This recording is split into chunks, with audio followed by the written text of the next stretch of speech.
जैसे जो आपको को-op आपने फाइनली चूज़ करी, मैं आपको एग्जैक्ट नंबर नहीं पूछूंगी, बट अप्रॉक्सीमेट कितना आपको सैलरी कंपनी ऑफर कर रही थी? तो मेरी सैलरी अराउंड $30 पर आवर थी।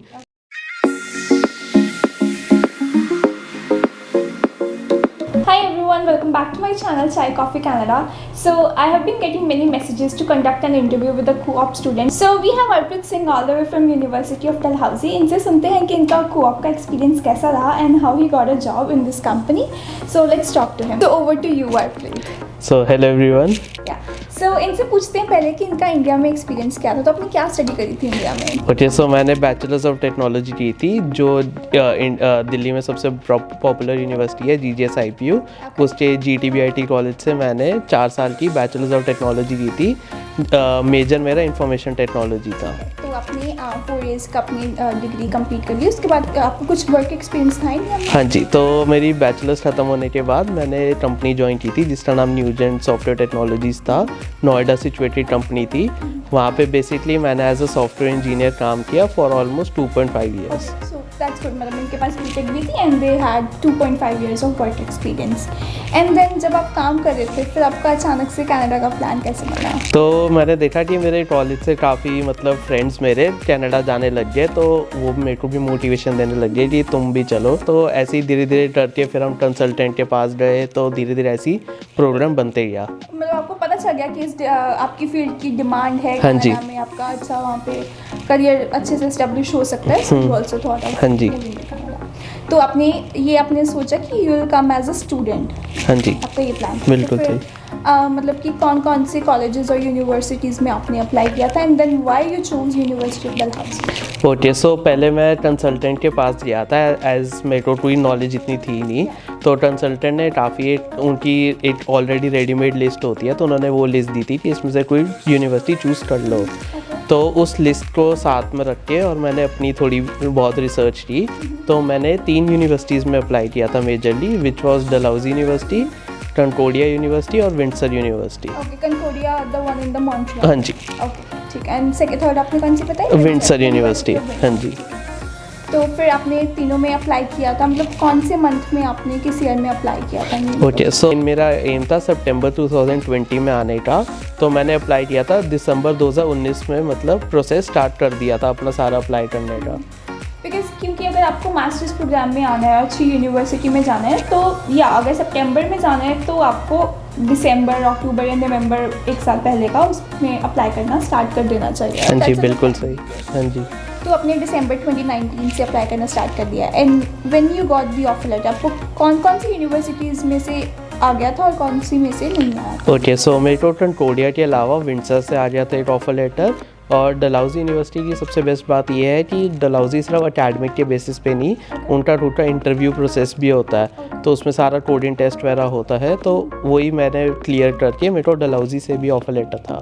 ओ नाइस, ये अच्छा है कि मतलब अगर आपको बहुत हाई स्कोरिंग हाँ जी। स्टूडेंट नहीं थे आप बैचलर्स हाँ जी। में, तो आप अपनी स्किल्स के बेसिस पे you can get admission from university of. हाँ जी, बिल्कुल सही।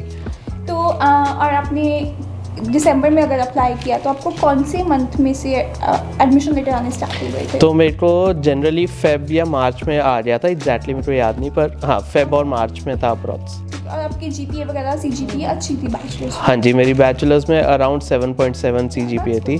ओके, और जैसे आपकी इंफॉर्मेशन टेक्नोलॉजी में बैचलर्स थी, आपका वर्क एक्सपीरियंस भी उसमें सॉफ्टवेयर डेवलपमेंट में था? हाँ जी। और फिर आपने मास्टर्स भी सॉफ्टवेयर डेवलपमेंट में ही करना था? हाँ जी, मैंने masters basically university of Windsor में MAC नाम का कोर्स है, मास्टर्स ऑफ अप्लाइड कंप्यूटिंग, उसमें अप्लाई किया था। और डलहौजी यूनिवर्सिटी में masters of applied computer science है, जो कि एक कोर्स बेस्ड मास्टर्स है, तो मैंने उसमें अप्लाई किया था। और विंडसर वाली थीसिस बेस्ड थी या वो भी? नहीं, वो भी कोर्स बेस्ड थी। तो जैसे आपके पास 2 ऑफर लेटर्स थे, from Windsor and from Dalhousie, तो आपने डलहौजी क्यों चूज़ करी? ओके सो डलहौजी चूज़ करने का मेरा ये था कि मैं सबसे पहले चेक किया कि सबकी रैंकिंग कैसी है, मतलब उन दोनों यूनिवर्सिटीज़ के बेसिस पे मैंने रिसर्च की कि कौन सी कहाँ स्टैंड आउट होती है, कौन सी कहाँ बेटर है, और सबका एम तो होता है फाइनली PR।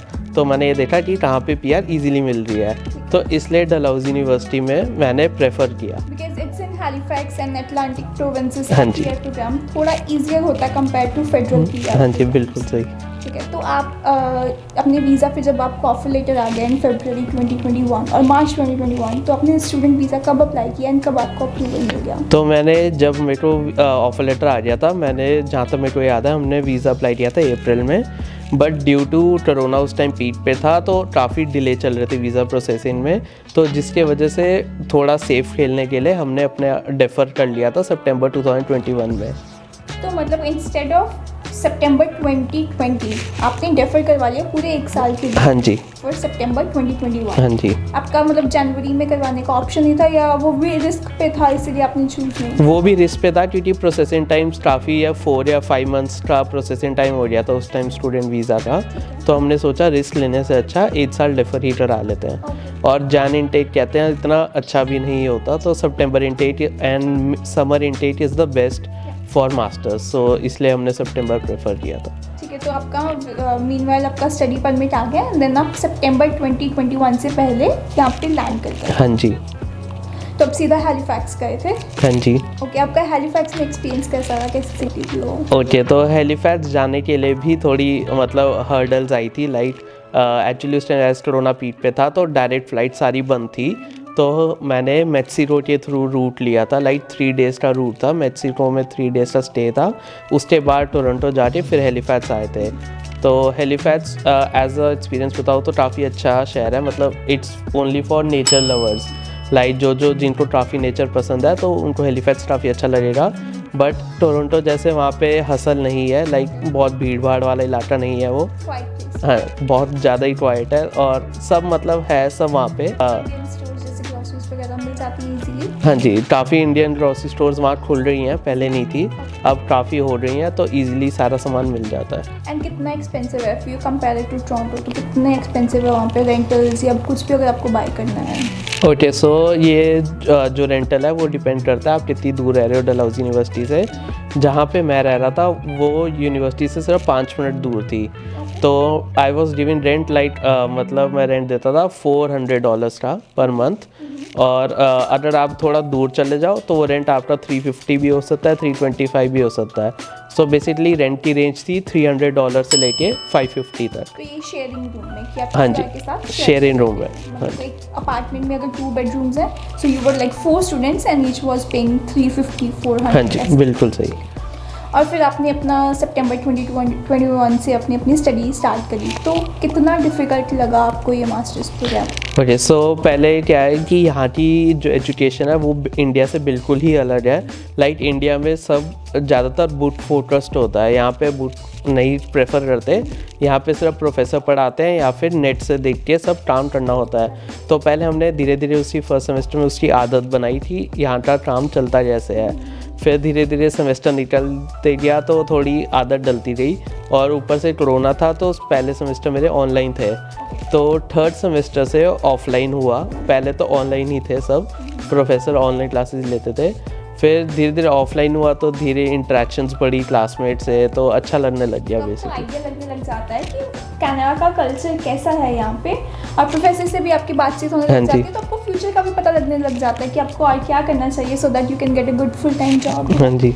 ऑनलाइन स्टडीज़ ठीक है, it saves your time for transportation, but still आपका इतना इंटरेक्शन नहीं होता तो आपको ज़्यादा चीज़ें नहीं पता। सही बात है। तो मतलब आपको थर्ड सेमेस्टर के बाद थोड़ा मज़ा आना स्टार्ट हुआ। हाँ जी।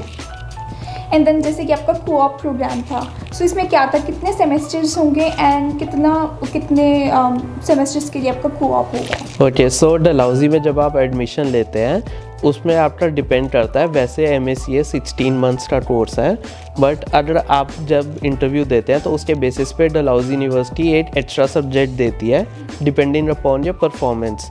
अगर वो आपको एक्स्ट्रा सब्जेक्ट मिलता है तो आपकी मास्टर्स 5 टर्म्स की हो जाती है, 4 टर्म्स की, हाँ 5 सेमेस्टर्स की हो जाती है, 4 सेमेस्टर्स की नहीं रहती। वैसे जनरली 16 मंथ्स की है, और इट मतलब इक्वलेंट उसको 2 ईयर्स का ही माना जाता है। हाँ, मतलब ये है कि कनाडा से अपने इंडिया में 6 मंथ्स का एक सेमेस्टर होता है, बट कनाडा में 4 मंथ्स का एक सेमेस्टर होता है। तो 16 मंथ्स का मतलब है कि 4 सेमेस्टर्स। बट अगर आपकी परफॉर्मेंस अच्छी नहीं है, सो एज अर्पित सेड कि वो आपको एक्स्ट्रा कोर्सेज दे देते हैं, जिसकी वजह से वो आपका इंस्टेड ऑफ 16 मंथ्स 20 मंथ्स का हो जाता है, मीन्स कि आपको 5 सेमेस्टर्स के लिए पढ़ना पड़ता है वहाँ पे। हाँ जी। तो वो कौन सी परफॉर्मेंस, मतलब आपकी जीपीए चेक करते हैं कि इस थ्रेशोल्ड से अगर कम है आपकी GPA, then they allowed you extra courses? Actually ये बहुत ही उनका रैंडम क्राइटेरिया है, क्योंकि किसी को भी अभी तक समझ नहीं आया कि वो कैसे सिलेक्ट करते हैं। क्योंकि मेरा फ्रेंड था, उसको 7 years ऑफ एक्सपीरियंस है, उसको भी वो सब्जेक्ट दिया गया था, मतलब उसके 5 सेमेस्टर्स हैं, जबकि मेरा 2 years ऑफ एक्सपीरियंस है और मेरा 4 सेमेस्टर ही थे। तो उनका बहुत ही random criteria, I don't know क्या था उनका। सो या एक चीज़ ये नई मैंने भी पहली बार सुनी है कि ऐसा कुछ परफॉर्मेंस बेस्ड वहाँ पे आपको एक्स्ट्रा कोर्सेज यूनिवर्सिटी अलाउड करती है। तो इससे बेटर है कि आप अपनी जीपीए स्टार्टिंग से ही मेंटेन रखो। एंड अगर आपको कुछ भी आइडिया नहीं है तो you could easily talk to professors और उनसे पूछ सकते हो कि कौन क्या क्राइटेरिया के बेसिस पे वो आइदर 4 सेमेस्टर्स और 5 सेमेस्टर्स की कोर्सेज होती है। एंड क्योंकि ये 16 मंथ्स का प्रोग्राम था, ज़रूरी नहीं होता कि आपको पूरे 2 साल मीन्स की 24 मंथ्स लगाने होते हैं, because this is a master's program. तो इसको एकेडमिकली 2 years की स्टडी ही कंसीडर किया जाता है। आपको वर्क परमिट जो मिलता है वो 3 years का ही वर्क परमिट मिलता है। हाँ जी। तो आपने 16 मंथ्स में, मतलब 4 सेमेस्टर्स में अपने कोर्स पेज जितने भी थे वो सारे अपने कंप्लीट कर लिए। देन मतलब कि 5th सेमेस्टर से आपका कोऑप स्टार्ट हो गया। एक्चुअली जो 4th सेमेस्टर है वही हमारा कोऑप होता है। जो फर्स्ट 3 सेमेस्टर्स होते हैं उसमें हर सेमेस्टर में आपको 3 सब्जेक्ट लेने होते हैं। It's mandatory. For the first semester 3 subject होते हैं, वो आपको लेने ही लेने हैं, उसमें आपके पास कोई ऑप्शन नहीं है। वो बेसिकली इंग्लिश, डेटाबेस और एक और एडवांस सॉफ्टवेयर होता है, वो आपको लेना है। उसके बाद के जो सेमेस्टर होते हैं 2, उसमें आपके पास चॉइस होती है कि आपको कौन से सब्जेक्ट लेने हैं एज़ पर योर कन्वीनियंस। उसके बाद क्या होता है कि आपके पास ऑप्शन होती है कि अगर आपको कोऑप 3rd सेमेस्टर में करनी है या 4th सेमेस्टर में करनी है, तो वो आपके ऊपर है सब। ओके, तो आप जो भी सेमेस्टर रह जाएगा वो after your co-op you can do that semester. हाँ जी।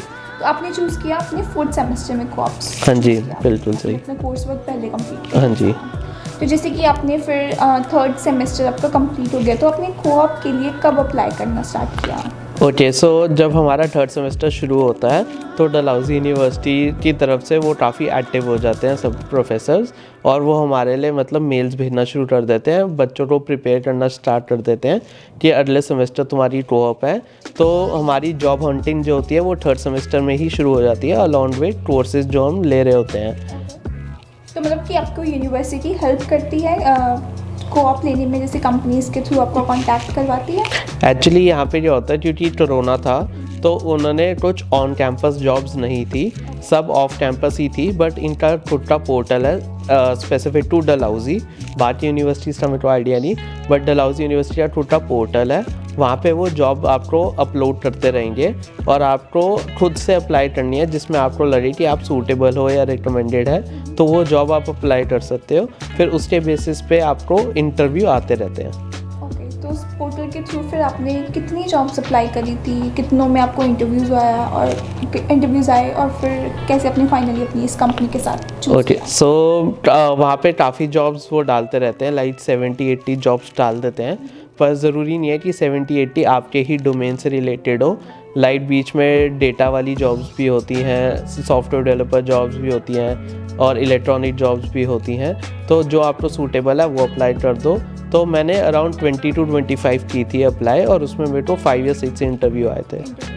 हाँ जी। और फिर आपके पास ऑफर्स कितने में से, कितने 5-6 में से कितने? तो मेरे पास 3 ऑफर्स थे। 2 जो थे वो यूनिवर्सिटी वाले पोर्टल से थे, और साथ में क्या होता है, मतलब डलहौजी ऑप्शन देती है आपको, या तो पोर्टल से अप्लाई कर लो या आप अपनी भी सर्च कर सकते हैं। हाँ जी, लाइक आप लिंक्डइन के थ्रू अप्लाई कर सकते हो। तो मैंने लिंक्डइन के थ्रू काफ़ी अप्लाई की थी, तो उसमें मेरे पास एक ऑफर लेटर वहाँ से था। एंड फिर जैसे जितने भी आप स्टूडेंट्स थे आपके बैच में, ऑलमोस्ट सबको कोऑप मिल जाती है इजीली? हाँ जी, यहाँ पे क्या होता है कि मतलब सब अपने ऊपर डिपेंड करता है कि आप कितनी मेहनत कर रहे हो।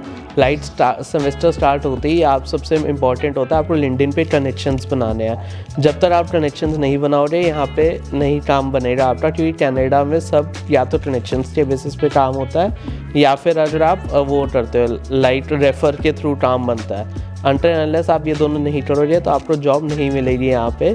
तो यहाँ पे हमारे कोऑप के स्टैंडर्ड्स जो होते हैं वो होते हैं मिनिमम $20 पर आवर होती है और मैक्सिमम आपके ऊपर है कि आपके स्किल्स कितने हैं। ठीक है, तो फिर जैसे जो आपको कोऑप आपने फाइनली चूज़ करी, मैं आपको एग्जैक्ट नंबर नहीं पूछूंगी बट अप्रॉक्सीमेट कितना आपको सैलरी कंपनी ऑफर कर रही थी? तो मेरी सैलरी अराउंड $30 पर आवर थी।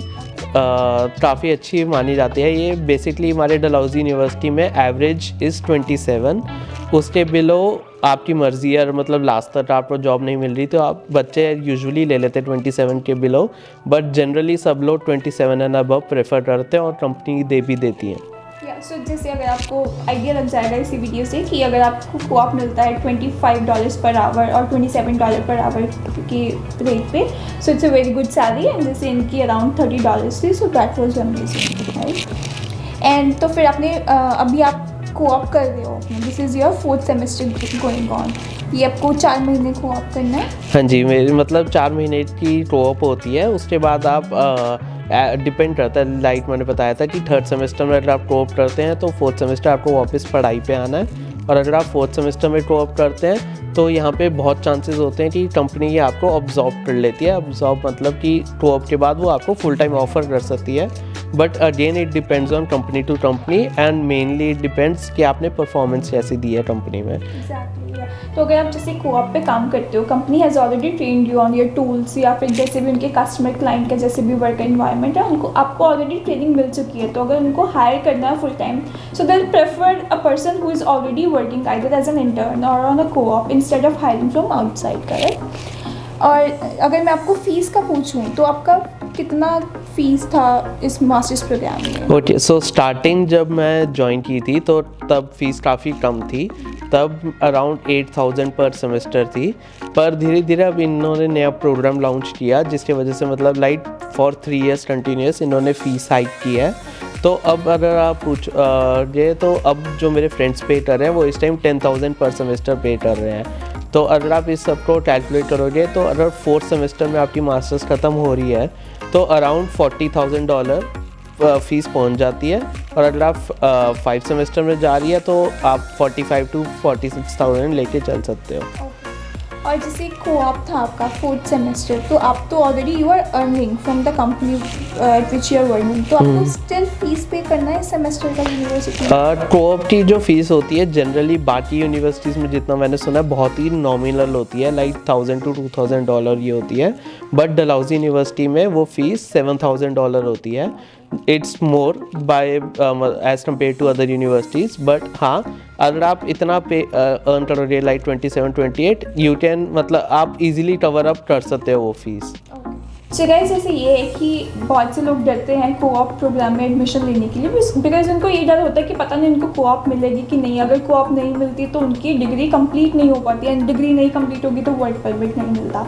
सो अभी हमने देखा कि अर्पित ने मास्टर्स प्रोग्राम कोऑप वाला चूज़ किया है, which is very big thing. पहले तो मास्टर्स करना, ऊपर से कोऑप में करना, बट इनको कोऑप मिल गई है एंड यूनिवर्सिटीज़ डू हेल्प। अगर आपके पास स्किल्स हैं, आपके पास कुछ भी पहले प्रायर एक्सपीरियंस है उसी फील्ड में, या नहीं भी है तो अगर आप यहाँ आगे सीख लेते हो चीज़ें, so it is not very hard कि आपको कोऑप नहीं मिलेगी। You just have to be competitive कि जो कंपनी को चाहिए you should have those skills, and then I think it's not that hard कि आपको कोऑप नहीं मिलेगी यहाँ पे, राइट। थोड़ा रिस्क रहता है माइंड में, ये ज़रूर रहता है कि पता नहीं मेरे से हो पाएगा कि नहीं, बट फिर आपको अपनी स्किल्स पे काम करना है, अपनी नॉलेज इंप्रूवमेंट पे काम करना है, and nothing is impossible.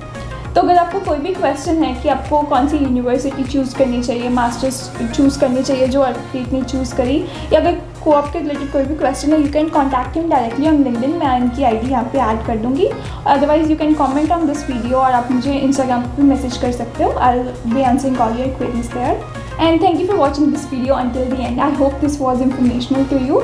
I'll be back with more such informational content, and please do like this video and subscribe to my channel. Thank you. Bye. Bye bye.